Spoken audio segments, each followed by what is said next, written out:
भाभी, आप क्या कर रही हो? भैया इस दुनिया में नहीं है तो क्या हमसे भी आपका रिश्ता खत्म हो गया जो आप इस तरह का यह घर छोड़कर जा रही हो?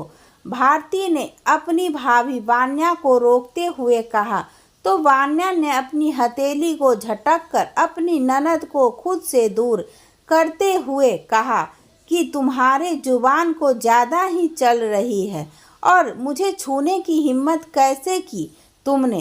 अपना स्टैंडर्ड देखा है? तुम लोग मेरे लायक नहीं हो।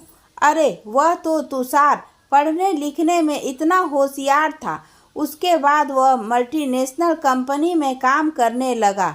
वह मुझे बहुत पसंद था, इसलिए मजबूरी में मुझे तुम लोगों के साथ रहना पड़ रहा था। अब तुषार इस दुनिया में नहीं है तो मैं तुम लोगों के साथ क्यों रहूंगी? सीधा साधा कहो ना कि तुम्हें मेरे नहीं, मेरे नाम पर जो 30 लाख रुपए मिले हैं उसकी ज़रूरत है, इसलिए तुम लोग मुझे रिश्तों की दुहाई दे रहे हो। भाभी के यह बात सुनकर भारती सन्न सी रह गई। पीछे खड़ी दुर्गा जी अपनी गीली आंखों को पल्लू के छोर से पोंछते हुए बोली, बहू तुम ऐसी बात क्यों कर रही हो? मैंने शुरुआत से ही तुम्हें बेटी की तरह प्यार दिया, फिर भी आज तुम हमें इस दुख के समय अकेले छोड़कर जा रही हो। वान्या गरजते हुए बोली, तो क्या करूं मैं? तुम बुढ़िया और तेरी 5 बेटियों की जिम्मेदारी उठाऊं, इन लोगों को पढ़ाऊं लिखाऊं, इनकी शादी करवाऊं और यहीं पर अपनी जिंदगी बर्बाद कर दूं? उसके बाद मेरा क्या होगा? मुझे अब सिर्फ अपनी जिंदगी के बारे में सोचना है। तुषार अब इस दुनिया में नहीं है तो मुझे अपनी जिंदगी में आगे बढ़ना है। तुम लोगों के चक्कर में मैं अपनी जिंदगी बर्बाद नहीं कर सकती। वैसे भी मुझे तो लगता है कि तुम लोगों की टेंशन लेकर ही उसे हार्ट अटैक आया होगा, वरना मैं तो उसका कितना ध्यान रखती थी और उसे कितना प्यार करती थी। और मम्मी जी, आपने क्या सोचकर इन 5 बेटियों को जन्म दिया? तुषार तो आपका बड़ा बेटा था, फिर बेटियों की लाइन लगाने की क्या ज़रूरत थी? बेटा तो हो ही गया था ना।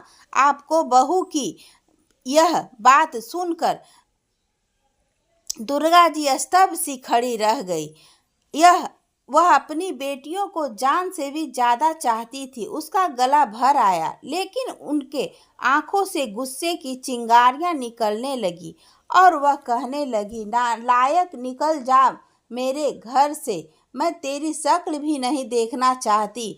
तुझे जो करना है कर, लेकिन मेरी बेटियों पर उंगली उठाने वाली तू कौन होती है? यह मेरी बेटियां हैं, मैं देख लूंगी कि मुझे क्या करना है। उनकी देखभाल के लिए मैंने तुझे इस घर की बहू इनके लिए नहीं बनाया था। मैं सोच रही थी कि तू भी हमारा परिवार है, इसलिए तुझे साथ रहने के लिए कह रही थी। मेरे बेटे ने अपने सारे अकाउंट में तुझे नॉमिनी बनाया तो तू इतना अकड़ दिखा रही है? ले जा, सारे रुपए लेकर चली जा। मुझे एक फूटी कौड़ी भी नहीं चाहिए। तेरा हिसाब किताब तो भगवान जी देखेंगे।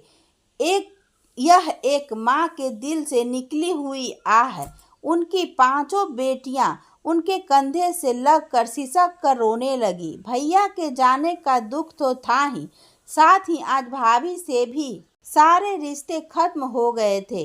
वान्या अपना सूटकेस उठाकर हाई हील के सैंडल खटखटाती हुई घर से निकल गई। उसके पास पति के छोड़े हुए 30 लाख रुपए थे, तो आने वाले जिंदगी का ताना बुनते हुए वह बहुत खुश हो रही थी कि मेरे पास रुपए भी हैं, मैं जवान भी हूँ, मुझे तो अब ऐसो आराम की जिंदगी बितानी है।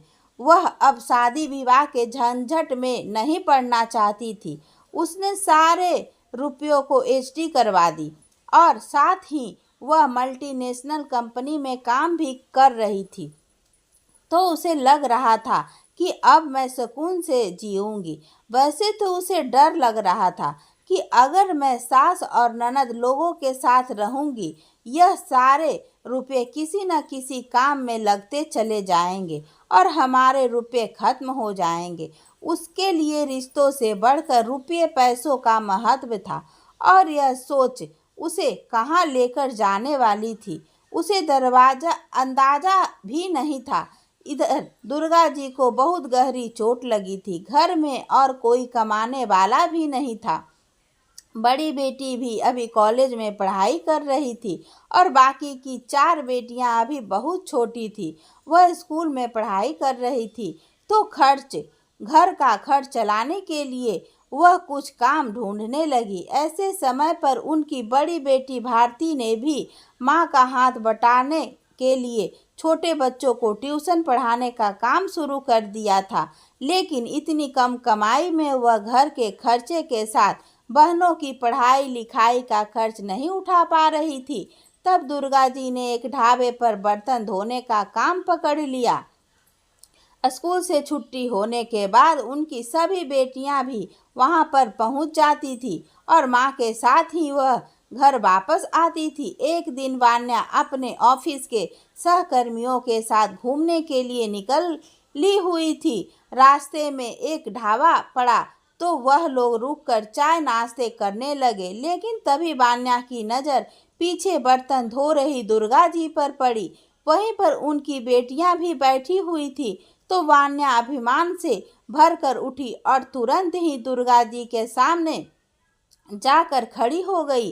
अपनी बहू को अचानक से सामने देखकर दुर्गा जी स्तब्ध सी उसे देखने लगी। तो वान्या उन्हें ताना मारते हुए बोली, माँ कि अपनी 5 बेटियों के साथ ढाबे पर बर्तन मांज रही हो। दुर्गा जी की आंखों में आंसू आने लगे, लेकिन उनका चेहरा गुस्से से लाल हो गया था। उनकी बेटियां भी गुस्से से उसे देख रही थी। लेकिन वान्या सास की खिल्ली उड़ाकर कार में बैठकर चली गई थी और सोचने लगी कि अगर मैं इन लोगों के साथ रह रही होती तो शायद ऐसे ही मेरी जिंदगी बहुत संघर्षपूर्ण होती। दिन रात यह लोग मेरा सिर खाती रहती कि आज वह खर्च करना है, कल को वह समस्या आ गई। अच्छा हुआ जो मैंने उनके घर छोड़ दिया। वह बहुत गुमान में थी कि उनकी जिंदगी में कोई दुख तकलीफ नहीं है। लेकिन वह कहते हैं ना कि जब इंसान का बुरा वक्त आने वाला रहता है तो भगवान जी उसे कई मौके देते हैं, लेकिन वह हर मौके को नज़रअंदाज करके गलतियां पर गलतियां किया जाता है और अपने पाप का घड़ा भरते चले जाते हैं। ऐसा ही कुछ वान्या के साथ भी हो रहा था। धीरे धीरे करके 7 साल गुजर गए थे। एक दिन वान्या की तबीयत अचानक से खराब हो गई।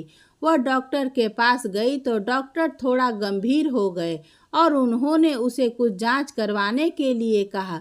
जब रिपोर्ट आए तो उसके पैरों तले जमीन खिसक गई, क्योंकि डॉक्टर ने बताया था कि उसे कैंसर हो गया है। पहले तो शुरुआत में वान्या को थोड़ा बुरा लगा। अब ऐसे में उसे अपनी मम्मी पापा की याद आई। उसने गांव में फ़ोन किया तो उसके मम्मी पापा कहने लगे कि पहले तो तूने हमारी मर्जी के खिलाफ जाकर उस लड़के से शादी की, बात में तू उस लड़के के परिवार को भी बीच मजेदार में छोड़कर स्वार्थी जीवन जी रही है। इस बीच में कभी तुझे अपने मम्मी पापा की याद नहीं आई, तो अब अपने कर्मों का फल तू खुद भुगत। हमें तुझ जैसे स्वार्थी इंसान के साथ कोई रिश्ता नहीं रखना है। वान्या का समय खराब होने वाला था तो धीरे धीरे करके उसके रिश्ते भी उससे दूर होने लगे, क्योंकि शुरुआत तो उसने ही की थी। खैर वान्या ने यहाँ भी अपने आप को संभाला और सोचा कि मेरे पास रुपये है ही तो मैं अपना अच्छे से अच्छा इलाज करवा सकती हूँ। मुझे किसी की कोई ज़रूरत नहीं है। उसने पलटकर किसी से ना माफ़ी मांगी ना ही किसी को मनाने की कोशिश की। वह अभी भी अहंकार में थी कि जिसके पास रुपये हो वह अकेले के दम पर अपनी ज़िंदगी जी सकता है। धीरे धीरे उसका इलाज चल रहा था। इस बीच एक दिन उसके ऑफिस पर इनकम टैक्स डिपार्टमेंट का छापा पड़ा और एक गबन के मामले में मैनेजर ने की टीम के साथ वान्या का नाम भी जोड़ दिया गया कि उसने भी कंपनी के साथ धोखा किया है। वान्या की नौकरी चली गई। वह परेशान हो गई। बड़ी मुश्किल से पुलिस से उसकी जान छूटी थी, लेकिन अब कोई भी कंपनी उसे काम देने के लिए तैयार नहीं थी। वान्या परेशान हो गई थी क्योंकि उसके इलाज में भी काफ़ी सारे रुपए खर्च हो रहे थे। आखिरकार वह थक हार कर अलग अलग जगह पर नौकरी ढूंढने लगी।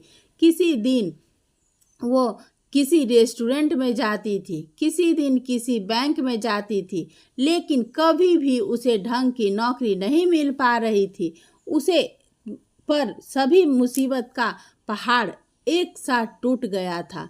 वह दिन रात तनाव में रहने लगी। उसकी जमा पूंजी भी लगभग खत्म होने को थी। एक दिन वह 5 स्टार होटल में रिसेप्शनिस्ट की नौकरी ढूंढने के लिए गई। वहां पर जब उसे होटल की मालकिन से मिलवाया गया तो उसके होश उड़ गए, क्योंकि होटल की मालकिन कोई और नहीं बल्कि दुर्गा जी ही थी। दुर्गा जी को सामने देखकर वह रोने लगी। आज उसके आंसुओं का बांध टूट पड़ा। वह दुर्गा जी के पैरों में गिर गई और कहने लगी, माँ जी, मैं बर्बाद हो गई। मेरे पास कुछ नहीं बचा। मैं गंभीर बीमारी का शिकार हो गई हूँ। इतना कहकर वो रोने लगी। दुर्गा जी बहुत दयालु हृदय की थी, तो वह कहने लगी, एक दिन जब मैं ढाबे पर बर्तन मांज रही थी, तब तुमने मेरी खिल्ली उड़ाई थी। उसी दिन मेरी बड़ी बेटी ने मन ही मन ये प्रण बना ले लिया कि वह मेरे लिए एक बहुत बड़ा होटल खोलेगी। जिन बेटियों के लिए तुमने मुझे इतना कुछ सुनाया, आज वो मेरी 5 बेटियां पढ़ लिख कर सरकारी नौकरी कर रही है। उन लोगों ने ही आपस में मिलकर यह होटल खोला है, जिसकी मालकिन उन लोगों ने मुझे बनाया है। लेकिन अपने अच्छे समय में मैं तुम्हें नहीं भूलूंगी। मैं तुम्हें नौकरी दे सकती हूँ, इससे ज़्यादा कुछ नहीं कर सकती। तुमने जिस तरह रिश्तों को कुचल कर आगे बढ़ने की कोशिश की, तो तुम्हें साथ यही होना था। अब रिश्ते इतने खराब हो चुके हैं कि हम साथ तो नहीं रह सकते, लेकिन तुम चाहो तो यह नौकरी कर सकती हो। अब वान्या किस मुंह से वहां पर नौकरी करती। वह सर झुकाए हुए होटल से बाहर निकल गई। बस सोचती रह गई कि अपने अच्छे समय में मैं किसी मजबूर का मजाक उड़ाया, शायद मुझे उसी की सजा मिल रही है। खैर, कुछ दिनों में उसे एक छोटी सी नौकरी मिल तो गई थी, लेकिन वह डिप्रेशन में चली गई थी कि उसकी ज़िंदगी के साथ यह क्या हो गया। तो दोस्तों, उम्मीद करती हूँ कि आपको मेरी कहानी पसंद आई होगी। कहानी पसंद आई हो तो लाइक करें, चैनल पे नए हैं तो चैनल को सब्सक्राइब करें। धन्यवाद दोस्तों।